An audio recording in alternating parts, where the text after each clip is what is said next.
this new year. In this new year, we want to learn how to be content. To be content, because many of us have made it through our past years. Say that one. But we were not necessarily content with what we had. Most of us have spent a great deal of time, if you really want to be honest, complaining about what God has allowed us to possess. Many of us have spent a lot of years wondering, how can I change my circumstances? How can I change my situation? How can I change my life? I don't like how life has done me thus far. And I really can't appreciate anymore waking up in the morning, because now it seems to be a habit. I just wake up, and that's all well and good, but I don't wake up and have any zeal for life. It used to be a time when I woke up, I was happy and I was joyful and I was ready to go on with whatever God was going to do with me and through me on that day. But it seems like lately I feel kind of melancholy about life. It's not really all that I thought it was cracked up to be. And I'm sorry, I forgot. Let me do this right quick. I see my mother in the audience. Both of them wave your hands. I'm sorry. My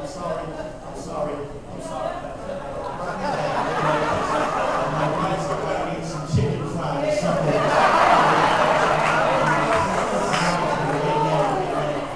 I can't stand her husband.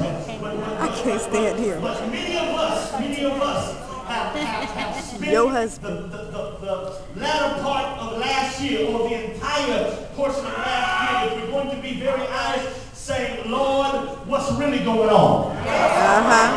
Lord, I know that you did not intend for me to deal with life the way it has done me this year. I'm going to be honest.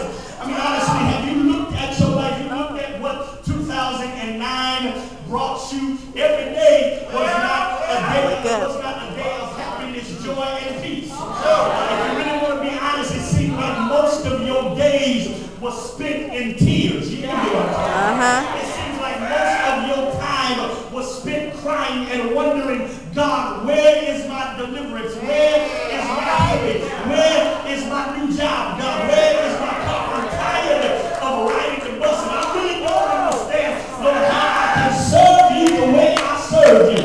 Sing Sunday in and Sunday out, and I'm always at choir rehearsal and Bible study and doing what you have called me to do, but yet and still, God, it seems like I was just born to suffer.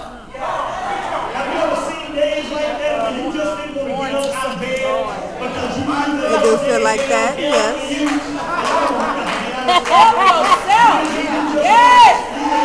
chose to just put the covers over your head and then you get up and get you something to eat and go back to bed. Honestly, sometimes life will do you that. Sometimes life will do you that way when you wish you were never born. I'm trying to talk to you real honest. He says, if you are one of those people, Paul is saying, he's saying, listen, if you are one of those people that had a year that you would rather forget, or had many years that you would rather forget, many days, many weeks, many months that you would rather forget, he says, this is what I need you to do. He says, first of all, rejoice.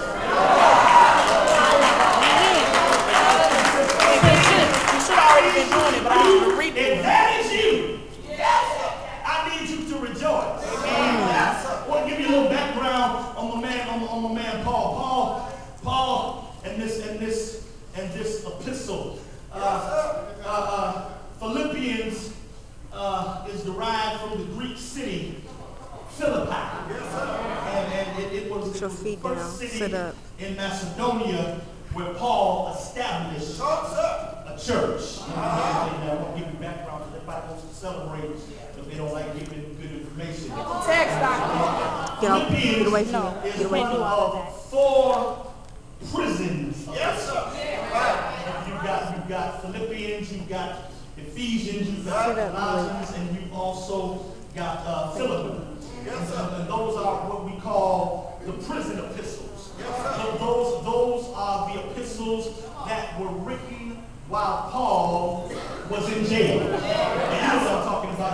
Some of y'all got family members, got friends, baby daddies and whatnot. Come on, don't trip. Got some folks that y'all know that write y'all letters from prison.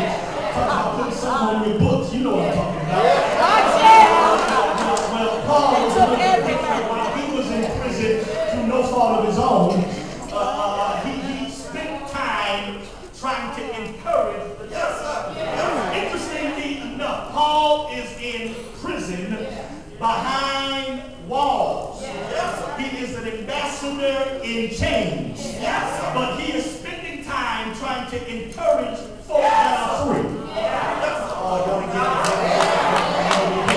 He is an ambassador in chains behind prison walls, but he spends all his time trying to encourage folks who are free. And that was always strange to me because I could not understand the concept of folk with freedom needing encouragement from folk who are behind prison walls. What? It's really got me to thinking, it kind of got me to thinking that maybe folks who are with freedom don't know how to appreciate.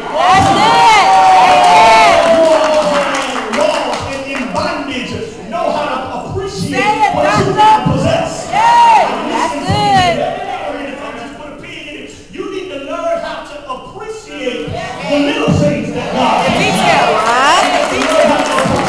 When you look back over your life and you see where some of your friends are and some of the people that you hung out with, you need to learn how to appreciate where God has placed you as opposed to where you could have been. Because you could have easily been a different from the Lord. It could have been you behind prison walls. It could have been you hungry. It could have been you outdoors. You know what I'm talking about. It could have been me outdoors with no food and no clothes. All left alone without no sleep. Just another number with a tragic end. But watch this. He said, but he did not see fit to let any of these things here take by your power and keep on keeping me. I just want to say thank you, Lord,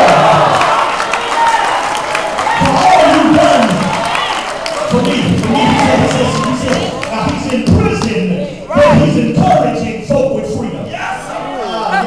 Now the reason he wrote the letter, there were 3, actually a few reasons he wrote the letter, but we're going to cover 3 of them. He wrote the letter first of all to give thanks for the gift that the people of God had sent him. But then also he wrote the letter to encourage them to stand firm and stand fast in the face of persecution and to rejoice regardless. But then also he wrote them this letter to tell them to remain humble and to remain unified. So now let's cover what he said. He said the first thing that he said is in the letter, he starts off by saying, rejoice. He said, now listen, just in case you did not read the first word, let me write it again. He says, and again, I say rejoice. As a matter of fact, it is not a request, because if it was a request, he would have just said it